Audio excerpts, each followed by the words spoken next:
Isang mapagpalang araw sa ating lahat. Ako si Sarina Espaloma at ngayon ilalahad kong aking natunan para sa daily devotion na pinamagatang na alam mo ba na pinapasan ka ni Kristo. So ang ating concept is in Christ, meaning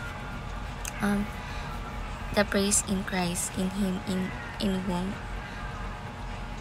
in the beloved, in the Lord was mentioned over 200 times in the New Testament.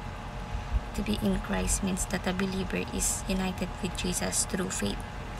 So, ang ating scripture is 2 Corinthians chapter 5 verse 17 na sinasabi, "Therefore, if anyone is in Christ, the new creation has come. The old has gone, the new is here." So, ang ating teaching is number 1, being in Christ give us a new identity. So, kapag tinanggap natin si Jesus Christ sa ating buhay, binabago niya ang ating pagkatao, as in, na hindi na tayo alipin ng kasalanan, kundi anak na tayo ng Panginoon Diyos. So, being in Christ give us a new identity. Number 2, being in Christ give us a new legal position. So, sa harap ng Panginoon Diyos, wala na tayong kasalanan dahil tinakpan nito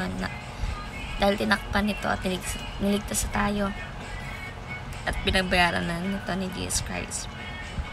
Parang mula sa pagiging guilty na naging not guilty, di ba? So, being in Christ give us a new legal position. And number 3 is, being in Christ give us access to all blessings. So, dahil kay Jesus, bukas sa atin ang lahat ng pagpapalang galing sa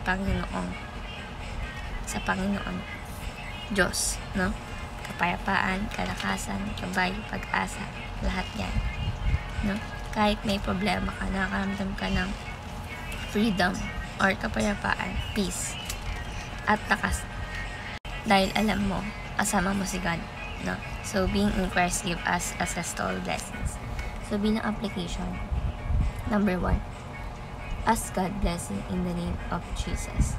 So, humingi tayo ng tulong at mga blessing, no? Sa pangalan ni Jesus Christ. Ay, humingi tayo ng blessings mula kay Lord through Jesus Christ. Kasi siya yung daan, like, Lord, tulungan mo po ako sa exam ko. May akong knowledge and wisdom. No? In Jesus' name, ganyan. So, ask God blessing in the name of Jesus. Number 2, approach God through Christ's holiness. So, dahil hindi tayo banal, lumalapit tayo sa Panginoon Diyos sa pamagitan ng kabanalan ni Jesus. Diba?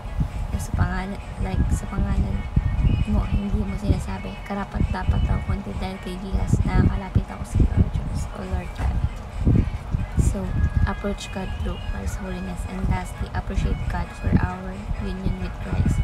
So, magpasalamat tayo araw-araw dahil kay Jesus, kasama natin ang Panginoon Diyos at may habang buhay tayo. No? So, appreciate God for our union with Christ. So, naman yung aking sa daily devotion na naway mo yung kayo, ma-share sa iba siya, ma-apply sa ating buhay. Thank you sa pakikinig. God bless po sa ating lahat.